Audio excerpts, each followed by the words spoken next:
A millionaire forced a poor boy to sing, to humiliate him, but froze when he heard the first sound. What if the voice of a child, who grew up among trash and silence, proved louder than the lies of the rich and powerful? A story of poverty and dignity, of pain turned into music, of the truth feared, of how a child who had nothing became the voice of those who are not heard. Before we begin the story, write in the comments what part of the world you are watching from today. The abandoned tire shop on the outskirts of the city had long since ceased to smell of motor oil. It smelled of damp, rats, and dust. It was their refuge, not a home, but a shelter. An old bench instead of a bed, a tray under, a blanket, a tin stove in which they stoked anything that burned. Martha, his mother, sat against the wall, wrapped in a gray blanket. She couldn't see the light. Blindness had come to her after childbirth. But she heard everything. She heard Clara cough. She heard Liam wipe away his tears when he thought she was sleeping. Clara lay in the corner. Her breathing was a whisper, as if she were apologizing for breathing. She had real pneumonia, not just a cold. And Martha knew that without medicine, it was the end. We have to do something, Liam said, wiping his nose with his sleeve. I'll bring food, and I'll find medicine. Martha didn't answer right away, then only quietly said, You shouldn't have to carry everything on your shoulders. You're a child. He remained silent because he wasn't a child. He was a brother and a son, the only one who could change anything. It was winter on the streets, no snow was falling, but the frost was scratching his skin. Liam found an old cart and spent all day collecting scrap metal. He tried knocking on doors, asking for food, washing car windows at intersections, but more often than not, he was chased away. Once, when he tried to sell lollipops at a subway station, a group of teenagers, slightly older than him, pushed him, spilled the candies on the pavement, and walked away laughing. He didn't cry. He simply picked up a few candies from a puddle, wiped them on his pants, and walked on again. By evening, his fingers were numb, his stomach was churning. There were a couple of tin cans in the cart. He knew they wouldn't give him more than a few coins for this. That wouldn't even be enough for bread. And so he walked, not knowing where, until he found himself in another neighborhood, where the streets were clean, the cars gleamed, and the smell from the restaurants was intoxicating. That's when he saw the sign for Lissel, a large restaurant with glass windows, where beautiful people sat. He stood opposite, like a shadow until he saw a waiter taking out the trash, and then a desperate courage awoke in him. He went inside. The waiters immediately noticed him. But before one of the customers could be sent away, a young man in an expensive coat, a smirk on his face, stopped them. Wait, let him come. Liam approached. William was the man's name. He looked him up and down. Hungry? He asked, not hiding his taunt. Liam nodded. Then sing for us. If it's funny, you'll get dinner. Someone in the room giggled.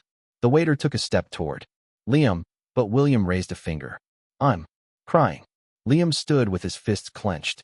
They humiliated him, laughed at him. But he remembered how Clara had coughed that night, and he began to sing. It was a simple song, the one Marta had sung to him when he was very little. His voice was untrained, but there was truth in it. He exhaled each word, as if giving away a piece of himself. When he finished, the room was silent. Real.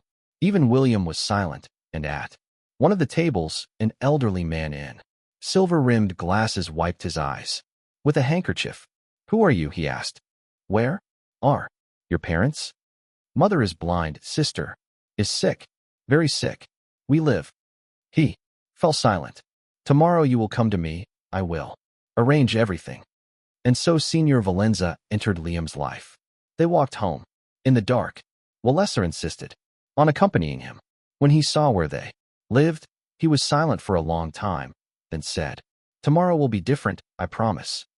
The morning in the workshop began with Clara's coughing, but this time it was different. Short, but irritating to the lungs. Liam brought hot broth, real, not water, with bread, not boiling water with salt, soup. Where did you get this? Marta asked. I earned it, I didn't lie. Liam, I met a man, he helps. She was wary, but he said, he's not like the others. Old, rich, he has kind hands and eyes like he's seen it all before. A couple of hours later, a car arrived. Real, black, clean. Walesa stepped out, wearing a cloak and carrying a cane. And a doctor. I'm not asking for permission, I'm insisting, he said to Marta. Your daughter needs warmth, and peace. I have it all. Please don't refuse. By evening, Clara was already in a normal bed, in the rented apartment that Walesa had paid for. Doctors began treating her, and for the first time in a long time, Marta was forced to rest. She didn't give in immediately. But when Clara fell asleep without coughing, simply fell asleep, Marta cried without fear for the first time in a long time. Liam, meanwhile, was sitting in Senior Walesa's office. The old man was examining him carefully. Do you know why I believed you? No, because you didn't ask me to. You sang. Requests are forgotten. There is no song. He stood up, went to the shelf, and took out a dusty box. There were old recordings there. He played one of them. A woman's voice, pure, strong, trembling. It was my wife. She died 15 years ago. I hadn't listened to this recording all this time. Until I heard you. He turned off. The music. You are not just a boy from the street. You have power. I want to help you. Uncover it. If you are ready, I will send you to the man who will teach you to sing for real. Francisco nodded. He didn't understand where this was leading, but he knew that he could no longer return to that life. Maestro Antunes greeted him without further words. Thin, tall, with cold eyes. Everything in his studio was strict. Metronomes, sheet music, the mirror into which Antunes made people sing. Your voice is raw, he said immediately. Untrained, but rare. And most importantly, you aren't lying. That's half the battle. The lessons were grueling. Exercises on breathing, diction, intonation. Sometimes, Liam couldn't speak, his vocal cords ached, but he didn't complain. Walesa visited him once a week. You're doing well, he said briefly, but don't forget who you are and why all this started. Meanwhile, on the other side of town, William was hiring a lawyer. He was seething with anger. He knew Walesa had no children. He knew that the widower was a half-mad man from the old world, and now this ragamuffin had suddenly become his project. I'll destroy everything, he told himself. He thinks he's found a new son. Let the guardians find out where this boy lived. Let them check the mother, blind, unemployed, a minor wandering around the city. Alone. This isn't a family. This is grounds for an investigation. And the investigation began. A week later, a woman came to the apartment where the family lived. With a folder, an official smile, a cold gaze. We received an anonymous complaint, she said. We received information that the child is in a dangerous social environment. We are obliged to investigate this. Marta, as always, sat up straight. She was pale but calm. Ask whatever you want, she said. We're not afraid of the truth. Liam was in the room. He held Clara's hand. The inspector asked questions, examined documents, inquired about the source of income, medical treatment, conditions. Walesa was also present. I finance everything officially, contracts, checks, invoices. Everything is transparent, he said. Finally, the commission left. No comments. Just dry. We will analyze the information and contact you later. For the first time, Liam felt kindness is not a defense, it is a goal, and for a goal they will always strike. He saw Liam's gaze in his head again and understood. He would not back down. Liam practiced 3 to 4 hours a day, 7 days a week, sometimes 8. Maestro Antunes knew no pity. He said, poverty is understandable, but there is no falseness in the voice. Either you are pure, or you are empty. He taught not only singing, he taught to feel the sound, catch your breath, control the body, control yourself. Liam initially lost it, not understanding why so many rules. But one day after an especially difficult rehearsal, he suddenly sang, quietly but correctly. The sound was direct, pure, powerful. The maestro stopped playing the piano, raised his eyebrows. Now it began. One day, Walesa came to class. He sat against the wall, silently listening.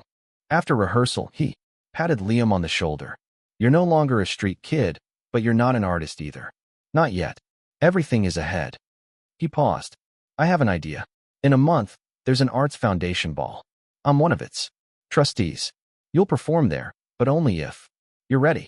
Liam paled in front of the audience, in front of people who usually ignored him, but now they would. Listen, Martha was silent for a long time when she found out. Then, she said, I'm afraid for you. These people don't forgive mistakes, but if you don't sing, you'll spend your whole life singing forgiveness to yourself, so you have to go. But meanwhile, William wasn't sitting idle. He realized that social services hadn't been able to ruin the family's reputation. Then he decided to attack a different area, public opinion. He hired blogger Daniel Williams. He specialized in exposés. He had an army of followers and a cynical face.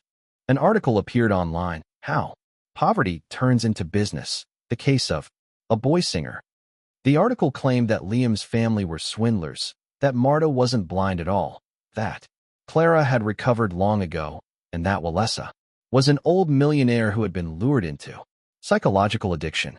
They attached questionable facts, photos taken out of context, and comments from anonymous sources. The public was in an uproar. At the school where Liam attended preparatory courses, bullying began.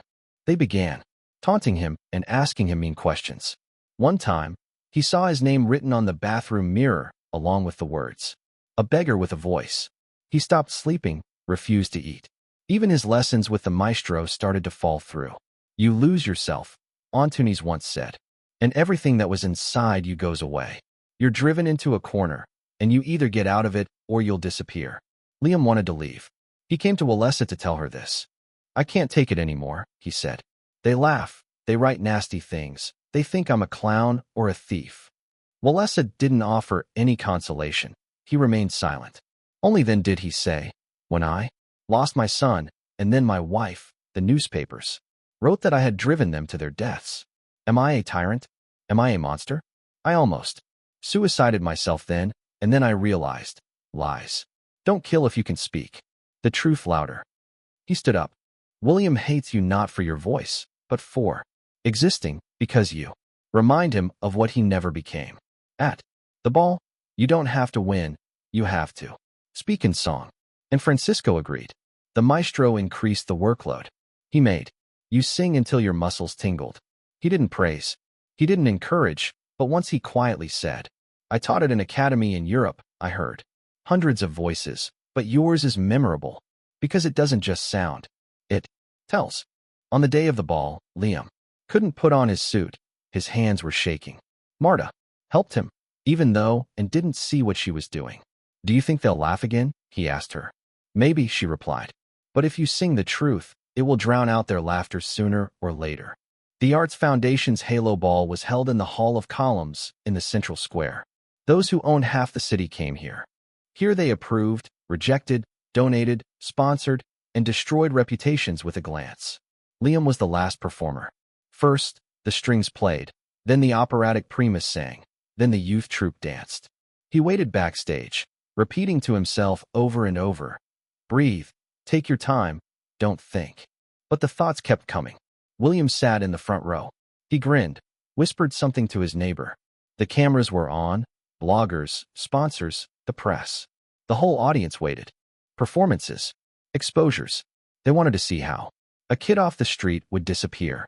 When his name was called from the stage, he felt his feet had grown into the floor. Liam, said the host, will perform his original composition, Dust and Light. He came out. The crowd fell silent. Some filmed.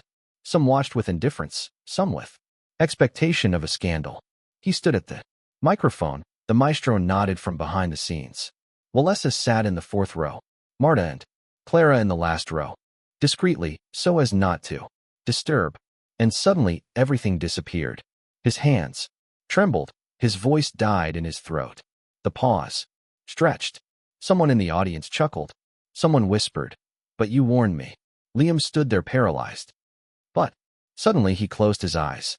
He remembered how he held Clara that night when he thought he'll die. He remembered asking at the door for the bakery, at least the leftovers. He remembered his mother's gaze, the half-empty jars, the smell of wet cement in their old house, and he realized he couldn't remain silent. Not here. He sighed and began to sing. It was a song he had written himself, under Antunes' guidance. It began almost in a whisper like a confession. I was unheard, right? And you look past, but the light is below. It's quieter than that of those who are used to shouting at the top of their lungs. The song swelled. It lacked technical brilliance, but it had words that cut. It asked everyone who listened, how much is truth worth and who decides the price? Who gave you the right not to look? When he finished, there was a long, unbearable pause, and then the audience stood up. First one person, then another, then the entire hall. The applause wasn't for the artist, it was for the man who didn't give up, who sang his heart out. The recording was posted online within an hour. The video went viral. It spread across news feeds, platforms, and forums. Williams's followers were divided. Some wrote, "It's all a game." But most felt it was real. William left the ball in a rage. He couldn't believe his eyes. He lost not because Liam won, but because the truth spoke louder than his lies. The guardianship authorities, seeing public support, closed the complaint. All the documents were confirmed. Clara's condition stabilized. Liam's education was officially sponsored by Walesa. At school, people now approached him not with ridicule, but with questions. Some of his offenders apologized, insincerely, but still.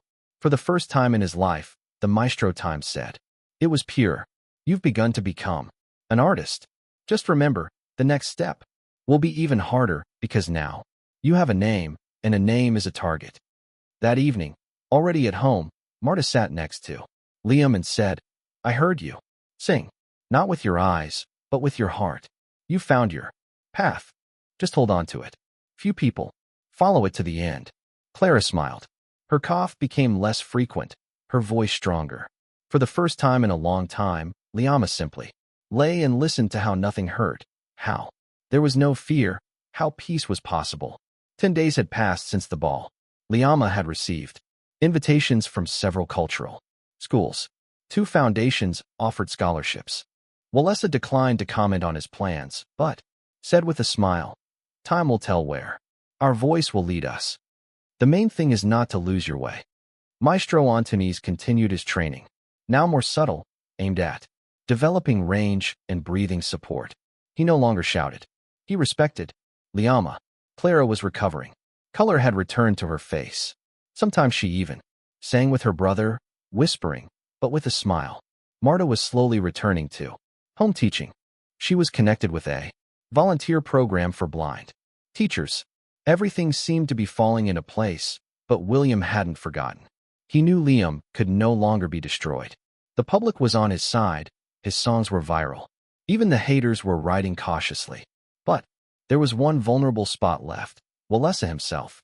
He hired a private archivist, asked them to dig up everything. Documents, old articles, police reports, any hints of skeletons in the closet, and found them 15 years ago. Tragedy. Walesa's son, Luis, drowned, and a few months before that, a divorce. Scandalous, but hushed up. Walesa's wife committed suicide in a clinic for nervous system rehabilitation. Doctors at the time said borderline disorder, difficult marriage, pressure. But there was another figure, a psychotherapist, a family friend, often mentioned in his wife's personal diaries. He disappeared immediately after the funeral, and here he is in an old photograph, standing next to Walesa and his son, and in the corner, a note. Profile of Evandre Almeida, a specialist in working with adolescents, an employee of the Cultural Foundation. Synthesis. William found him not by his name, by his face. He had changed his surname, lived quietly in another country, but he was alive. And his story wasn't heroic. Letters, rumors, informal complaints, nothing criminal, everything suppressed. But William understood that with a little prodding, everything could be brought to light. Under the headlines, emphasizing Walesa's silence, hinting at what he knew but was covering up. The journalist William hired began collecting material. She contacted a relative of his dead wife. She spoke cautiously. "I always believed that it wasn't that simple. Then everything was hushed up. Now let them find out." Work began on the documentary series. Preparations proceeded secretly, but quickly. William personally edited the script. Make it a tragedy, but leave enough hints for the viewer to imagine the worst. Meanwhile, Liam and Walesa were on their way to meet with young musicians. One foundation had offered to organize a solo charity concert. It was less than a month away. Liam sensed that Walesa had become more than just a patron. He had become something of a father, not by blood, but by choice. It was a subtle, almost silent trust, but it grew. If I could bring back the one I lost, Walesa once said, looking out the window, I wouldn't keep silent. Liam didn't understand what he was talking about. Not then, but she would soon. When the first episode of the documentary series came out, the world seemed to shake. The title was Loud. The secret behind the notes. Who was hiding behind the facade of the great patron? Photographs, cut-off phrases, a close-up image of his wife, son, and Evander, and a narrative. Why do rich men remain silent about tragedies? What happens behind the closed doors of those who teach others to be better? And what price do children pay? The internet exploded. Not everyone believed it, but everyone started talking. Walesa's name was back in the news, not as a hero, but as a figure with a dark past. Liam saw the news on his way back from rehearsal. He read silently, then tore the phone apart in his fist. Not out of anger, but out of pain. He came to Walesa. He sat in the darkness, speechless. Is it true? Liam asked. I didn't know, Walesa replied, or didn't want to know, and when I realized, it was too late. I tried to fix it, helped families, children, with my own resources, quietly, without headlines. He stood up. But the truth catches up with everyone, even those who kept silent. For the sake of good, Liam's story isn't over, but the shadow of his savior has fallen. Now the boy will have to decide who to be in the new conflict, whose side to take, and how to avoid becoming a hostage to others. Mistakes. He's on the brink again, but this time the line isn't between poverty and fame, but between trust and doubt. And when he takes the stage next time, he will sing, not only for himself, but for those whose truths were ripped from the past or tried to bury.